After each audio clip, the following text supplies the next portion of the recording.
where you're going with this, can I shoot you over a link to what we're doing? The reason why I want you to do that is you're pulling the ripcord on the ejection seat when somebody answers the phone, right? Because most of the time they're not going to answer. When they do answer, they have a really high proclivity to go, I'm stepping into a meeting, it's not a good time, I can't talk right now, right? So what you're going to do is leverage that and be like, hey, Joel, Matt Easton over here at Easton Websites.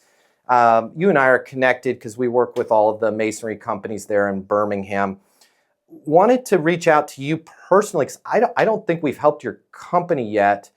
Could I shoot you over a link to what we're doing over here at Easton Websites so you can take a look when you have some time? Now, I'm going to just go back through that in the essence of time because I know we have a lot of other questions. I'm going to go back through that real quick with you being engaged, right? You're going to answer, hello, hey, Joel, Matt Easton over here at Easton Websites. You and I are connected because we work with the masonry companies in Birmingham. Full stop.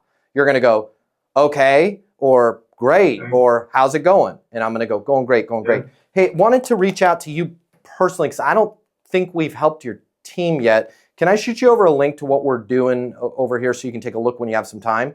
Yeah, perfect. That's great because I was just stepping into a meeting, getting ready to donate a kidney, and my kid's got a lacrosse game.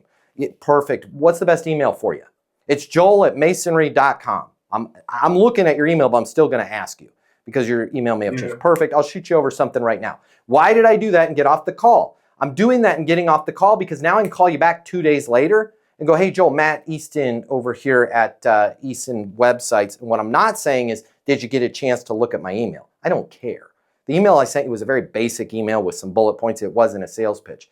I was thinking about you guys today, and there is something that every masonry company, especially in a market like Birmingham's, having to deal with. I just want to make sure you guys were aware of it. Why am I not saying that when you answer the phone the first time?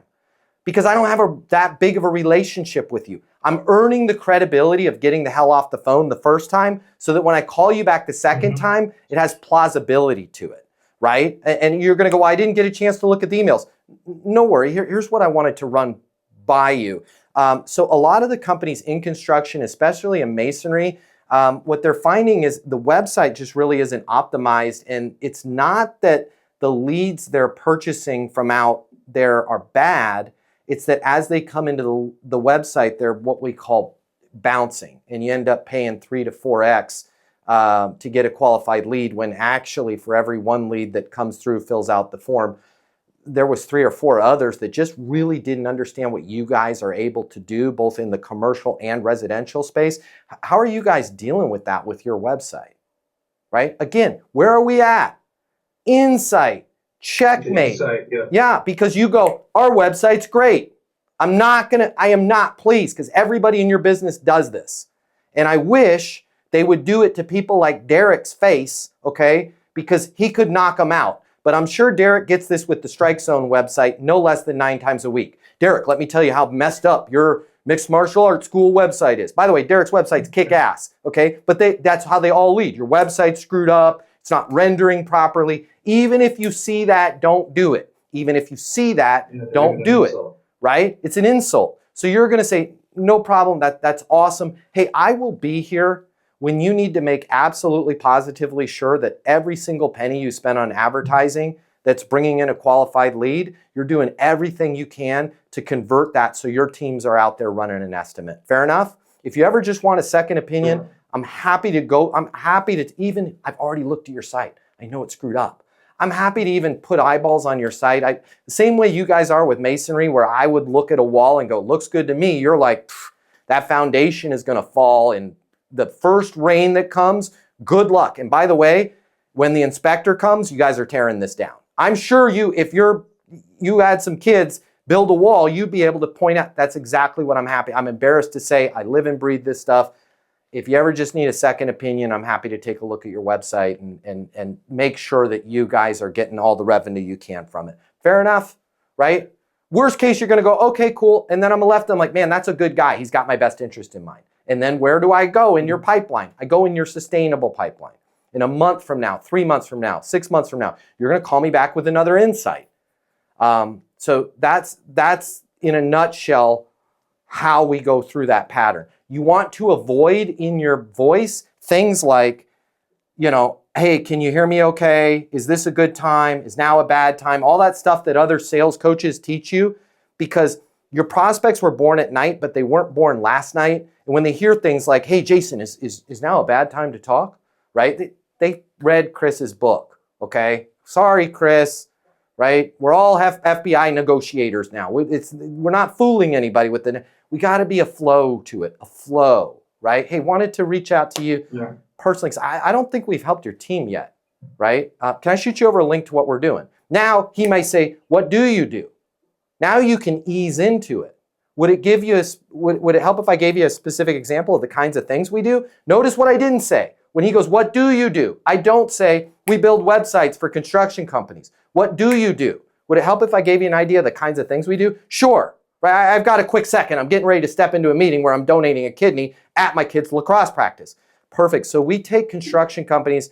We're able to take, in a few minutes, take a quick look at their website and make sure that all of that money that they're spending for ads, that as those ads convert over to the website, that customer actually clicks, converts, and sticks versus what's known in the term as bounce.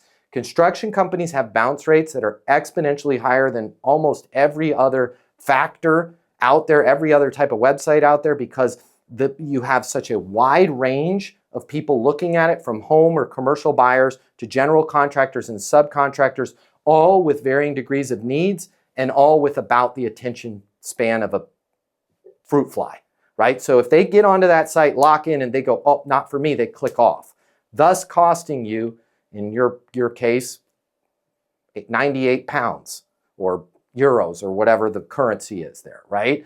How are you guys dealing with that?